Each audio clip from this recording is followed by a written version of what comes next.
Much off you go. I'm just going to quickly share my screen. Oh, can you let me share my screen, please? You should now be able to share your screen, Danielle.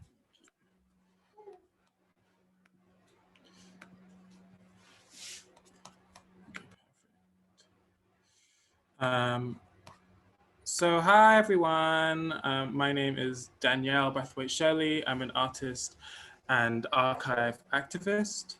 And today, the presentation that we will be doing together is an interactive presentation. So it requires your participation to go forwards.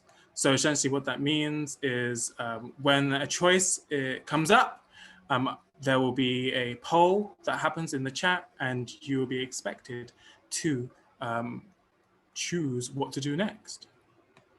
So I'll just read this. Danielle Brathwaite-Shirley. This is a presentation alongside a story. You will make the choices of where we go, what I talk about, and what we discuss. This will require your participation, either vocally or within the chat. This is not a passive presentation. Let's begin. You are in the homeland. We are looking for something. We have been told that what we seek resides somewhere in the vast ocean. This news had not filled you with joy, but with worry. How can you search all that water? You prepare a crew and manage to purchase a large sailing vessel and set sail to scour the surface of water. Rumors of the wounds of the ocean echo across the lips of the crew members. Others talk about the feeling of being watched and followed across the sea. Sometime into our journey, and after losing track of the parts of the sea we knew, the ocean split. It was as though two different liquids were meeting each other, but couldn't mix. One is full of shadows, and the other has towering waves that crash down upon each other. So this is your first choice. So you can either pick sail towards the shadows or sail towards the strong waves.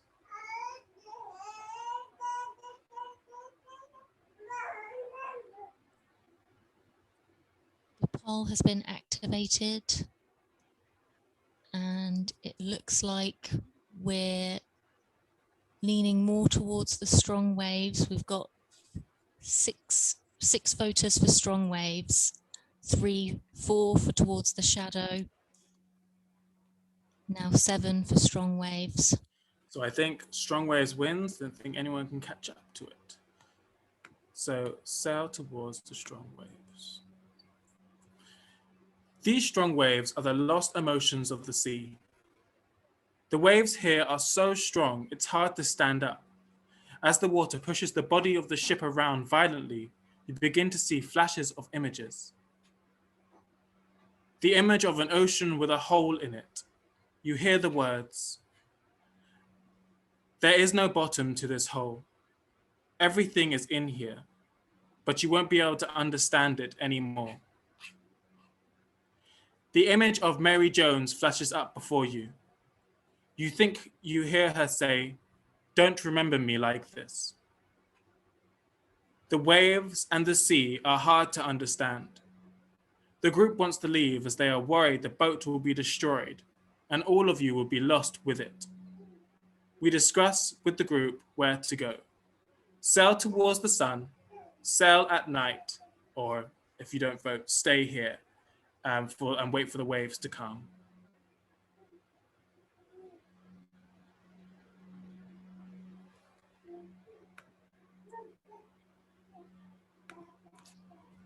Oh, it's a tie. Okay, sail at night starts winning.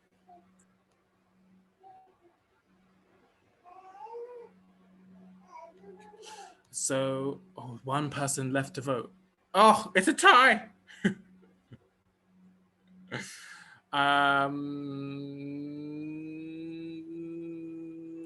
Lucy, you tell me what we should pick. I'm going to say sail at night.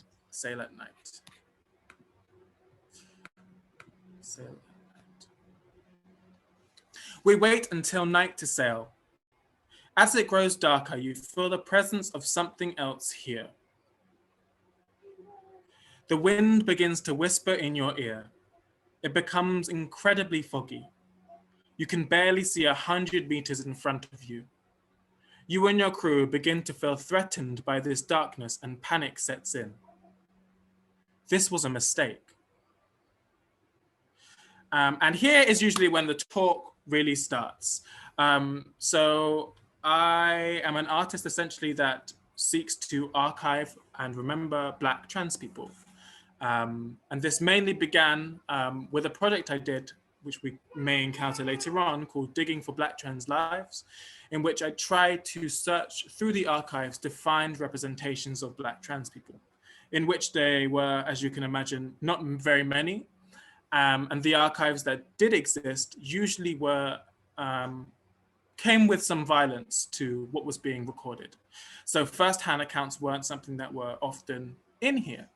And so the majority of my practice is actually trying to archive things around Blackness and transness. And so, for example, this image, which is always a good example for me to begin at, is how my process of generating an archive from something that's real. So on the left-hand side, these were the first hormone pills that I actually managed to get hold of. And for years before that, I'd been thinking about what it would be like to take it and how I would remember that moment.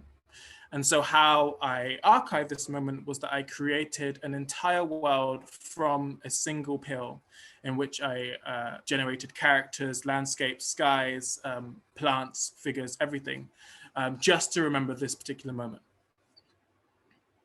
Some of the crew think about how they will be remembered when they are lost in this darkness. They swap ideas, pills, and anything anyone needs. And so this is another image of essentially where my practice started. I used to use Blender, which is a 3D program, as a diary. And I would write in this diary every day. Just something that's happened in my life or something that I'm thinking about, or place images in this 3D world. And eventually I got to a point where it felt like this 3D world had so much information about me that you could look and walk around and find out how I was feeling or thinking on a particular day. And I took this way of working, this method of thinking, and that became the backbone of my practice, making foundations to allow us to actually remember and share those ideas. And it says here, 7,000 for gender reassignment surgery. Why do I have to pay for so much for new lips? Please don't make them look real, just make them work, please. And the other says, when I had the courage to tell you I was thinking of taking hormones, I opened up to you. You only saw yourself. You still couldn't see me. You lied and said you could. This reminds you of a memory at home. Through the oppressive night, you can make out two objects that dimly glow in the distance. One looks like a searchlight of a boat. The boat looks like it's searching for something. Maybe it's searching for you. If it is, you're not sure what its intentions are when it finds you. The other is a structure of some kind. The light that comes from this is different in a way you don't understand. It glows, the glow it has gently throbs. So we can either sail towards the search boat, sail towards the structure, or send a warning to the boat.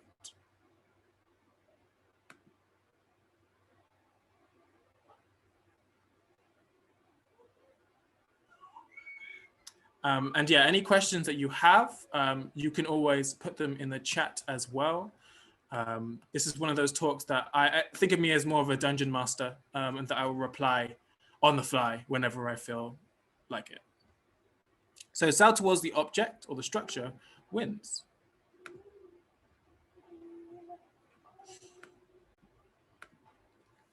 The structure is taller than anything you've seen. Its immense scale hits you when you sail up to it. It feels as though it's watching you. Its surface, if you can call it that, is as though a cloud has been stretched and somehow hardened. To describe it would make just as much sense as seeing it. It's impossible. A silhouette of something appears as though it had always been there. Silhouette.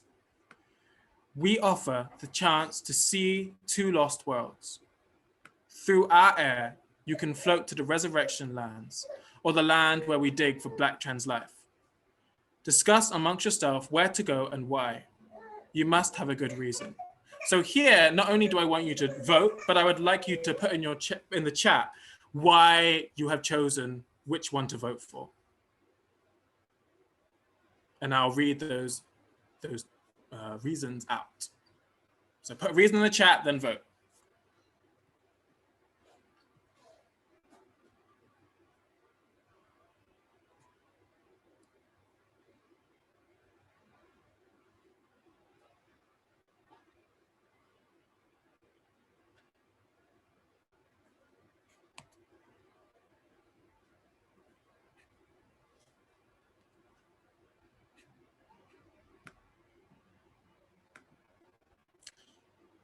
I don't see any reasons yet.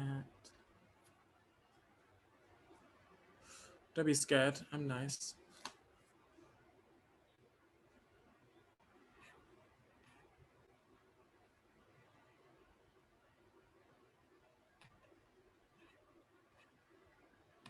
Okay. I picked Black trans, Ian Douglas says, I picked Black trans life because I want to find out how that goes and how you will develop it. What's your reason for yourself? That's nothing to do with me. And everyone else is shy. Why are you shy?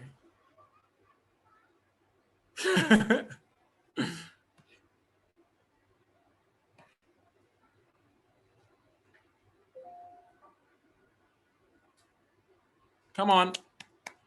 Write in the chat, everyone. It's like encouraging like a child to give up sweets.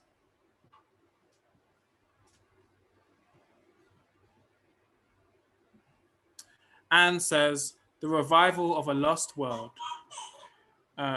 Rona says, picked Black trans life because I want to see what we can dig up together.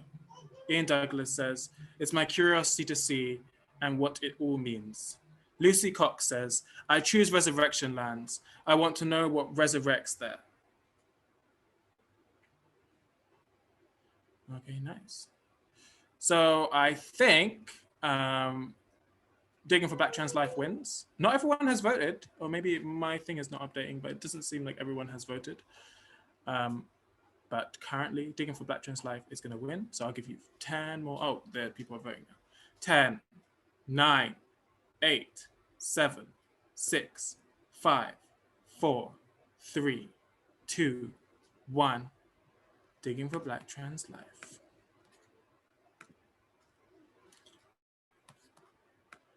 You find yourself facing the dirt. You hear something just below the surface. Digging your hand in the wet soil, you try to pull up mounds of dirt to get to the voice. You keep digging until you have dug yourself into a hole. It's dark down here, but you keep traveling towards the voice until you see it. Right. So, as I said earlier, digging for Black trans life all started from wanting to find Black trans people in the past. And in my head, it was a desire to draw from some prior knowledge of transness, to understand what transness looked like, how they lived, how they fit in with their societies, and how we could use some of that within our own. And sadly, there was nothing really to be found, and apart from the Carib people. And the Carib people, before colonialism, were a civilization that lived in the Caribbean islands, and they all shared a single soul. And so they believed that the land, the earth, the animals, and themselves all shared one soul. And so gender wasn't really a thing there. It was more how useful you were to the society. And so for me, the project kind of was imagining meeting these people, finding where they died, essentially, and figuring out, looking at the land, and trying to tease out how they actually had lived, and if they had died before their time or they died when they were ready. You think about Black trans ancestors you know nothing about. You think about all those memories lost, all those secrets they had, the foundations they left behind. And within that project, there was this kind of monster called the dehumanizer. And it would represent essentially how certain bodies have been buried and dehumanized to the point where we don't even see their existence in the past as possible. And often it's hard to think about another reality where like a binary gender doesn't exist. And where the way to describe us isn't so narrowed down into a box. And that's kind of what the dehumanizer was. You think about the questions you had answered to the dehumanizer back at home. Why had you answered them? Why do we keep answering them? Oh, here we go. And this is an install shot of kind of what it was like. But I hate showing that image. I'm going to take it out next time. Through this journey, you learn the power of digging. We don't know what to do with this. Maybe it will help you when you get to the wound. After learning all about this, we know where to go and decide to sail towards the wound. You sail silently. The water seems to take on the heat of a body, as though your boat is a hand caressing someone's skin. You need to treat these waves as you would treat your own. Finally, just ahead of us is the wound. We have come across the wound. It's a hole in the sea, a void that refuses to close. Even the water is scared of what lies in the wound as it twists and turns away from the void.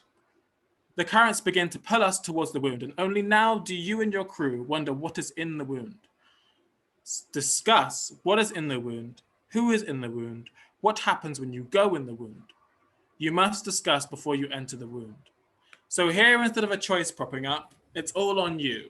It's all on you, chat, to discuss and to enter in the chat what you think is in the wound. Here you can ask me any question you like, and I will give you the appropriate reply.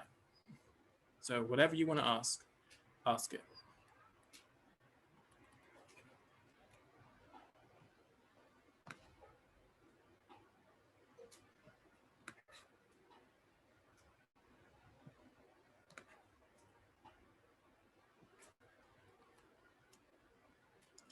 Is it wriggling? What do you mean? Is the wound wriggling?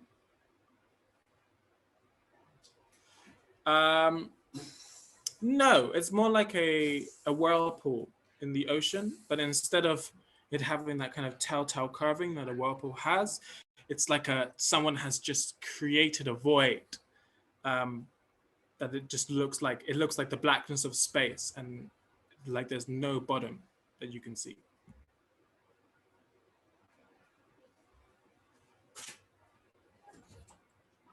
David says, does the inside of the wound exist merely in the present, or does it contain things from the past and future as well?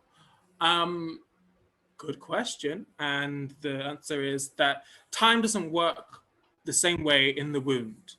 So time doesn't go forward or backwards. It kind of goes all over the place in the wound. So it can contain everything. But one thing I think that the wounds don't contain is they don't contain the future, because future things form different wounds. Is it a portal? No, there's not like a separate destination to go to. How do I feel looking at the wound? Looking at the wound, you feel a sense of importance, but you also feel a sense of loss.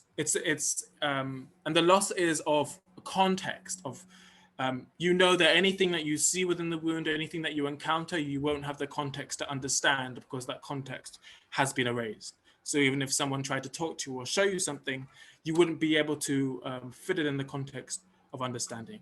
Are you the wound? No.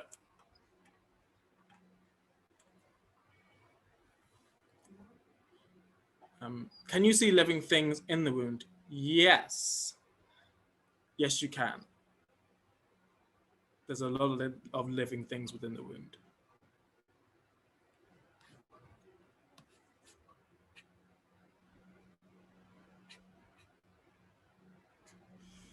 Are the living things people? Are they happy?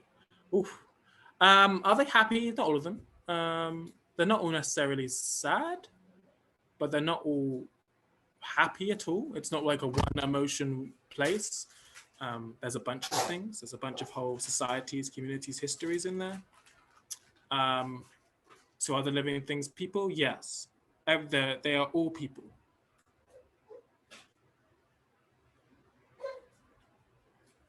Okay, last moments to get your questions in.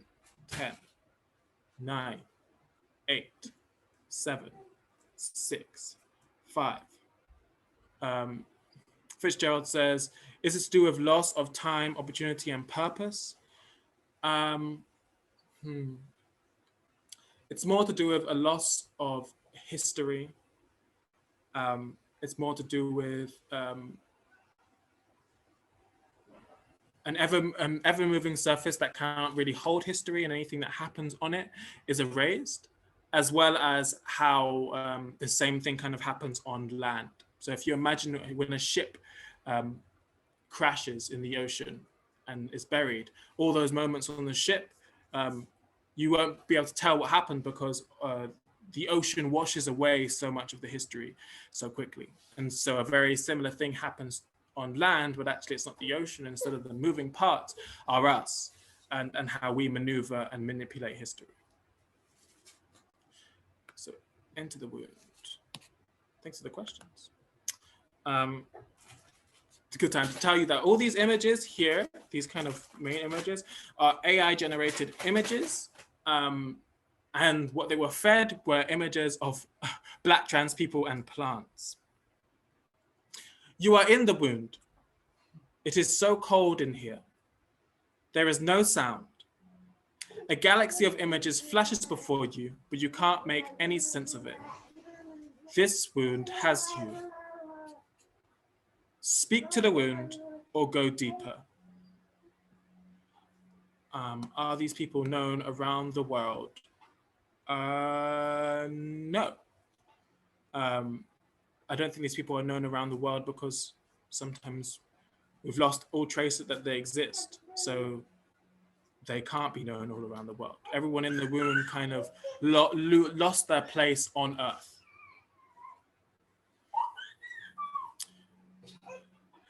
Three more votes. Currently, everyone's tying. Who's gonna break the deadlock? Oh. Okay, I'll give you a countdown. 10, 9, 8, 7, 6, 5, 4, 3, 2, 1. Okay, Speak to the Wound wins.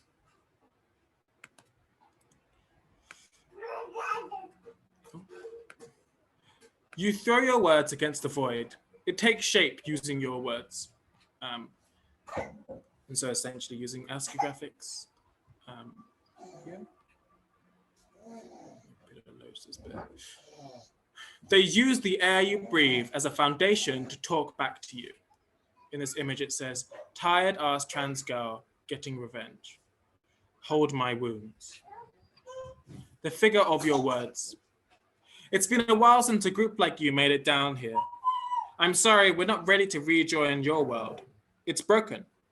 We are better off here, where we make the rules. You are not ready to be here yet. You must go. Get out of here. It's too late. The ships have found you. We have no way of escaping them. Our journey ends here. We won't be able to close the wound. And that's it.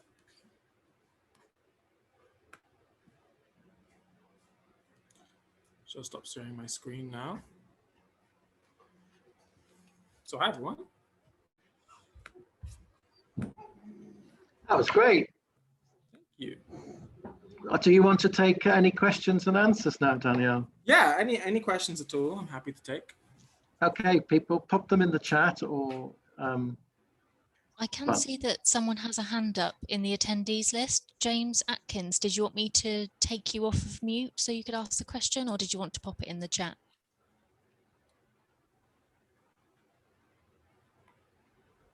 Enough to pop it in. Oh, okay. Misclick. No questions? No questions. Oh, no worries, James. We won't judge No you. question. That was great. How do you Thank you. find? How do you find? I'm still curious. A question about the actual process. How do you find? How do you deal with the limitations of the technology? You know, when you wanted to when you wanted to do something for you as part of your artwork, Yeah. and it perhaps won't do that, right? Mhm. Because you know, I mean, in some respects, that's quite like life, isn't it? So how do you deal with those things? How do you work your way around that? Well, for me, the limitations in technology I find really exciting, which is why I often use like low poly aesthetics, very like easy to use engines, because I often see that because those limitations are there, you have to work within a certain set of parameters. And so it allows you to do iterations quickly. So for example, if I have to make a character that only has 1,000 triangles, which is polygons, then that means that, that character can be made very quickly, and then iterations on that character's design can be done. And so something about archiving is that you can't do it correctly once. It has to be done again and again and tried in different ways. And so using limitations within my process allow that to happen. Yeah. Okay. Anyone else? You got any questions?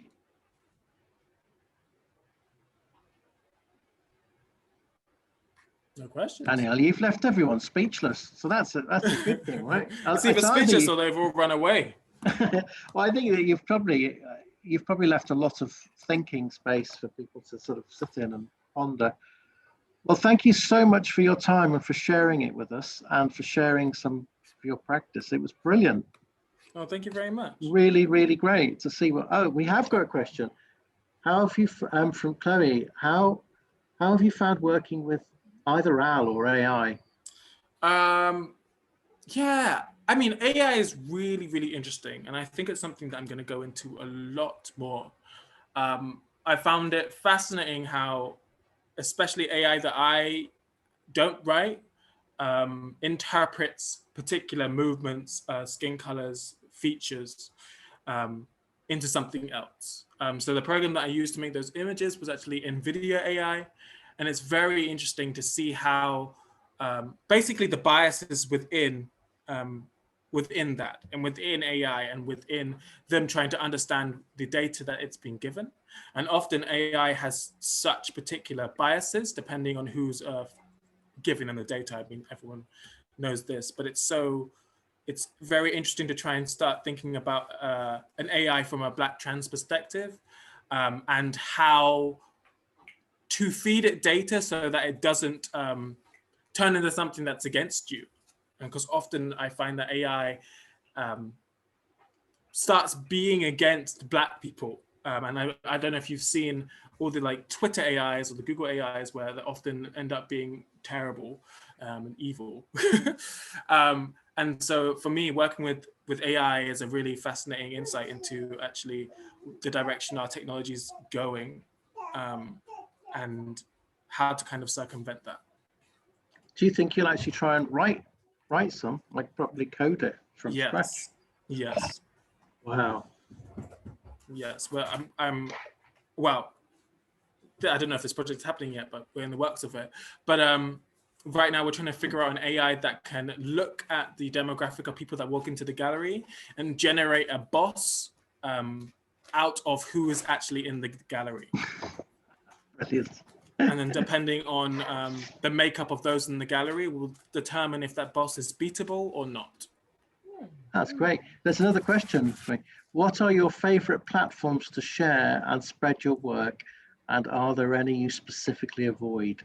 Oh, favorite. So usually I have my own websites. So if you go to blacktransarchive.com or blacktransair.com, so I usually like to make my own domains where I know what the foundations of the code are, so that I know that there aren't any terms and conditions that are actually a bit suspect. Because I do have an Instagram account, and I guess that's the main social platform I have. But I am very mistrusting on actually how those accounts are run, and the lack of transparency essentially in how they navigate around you and their users. Because essentially you can find yourself being shadow banned or banned for a terms and conditions that isn't apparent, isn't clear, and isn't owned up to either. Yeah, yeah. Yeah, I got very little faith in Instagram because one of my friends is on there and is quite well known and quite popular. But then quite recently they brought out sort of stories, and he could noticeably see how everything shifted towards this stories functionality, so that his normal posts were just totally getting dropped off, and how they manipulate everything so clearly. Right, and it becomes more like, I mean, it's similar to YouTube now. Is that like you have to work with an algorithm that is not human in order to get what you need from the platform. And that's when I really feel like you start getting into some territory of this platform really not caring and erasing certain amounts of information because it's only really caring about getting the widest views possibly on the platform, and not letting you really highlight what you really want to be highlight within your own framework. Yeah. I think Alison put their hand up. I think that's possible. That's just, yes, just to say that Alison's here. Hi, Alison. Okay, so that's it now. That's the end. Thank you very much for having me. Danielle, thank you so much for sharing your time with us. It's been great. No worries. I'll speak to you very soon. Speak to you soon. Have a lovely evening. Take care, everyone.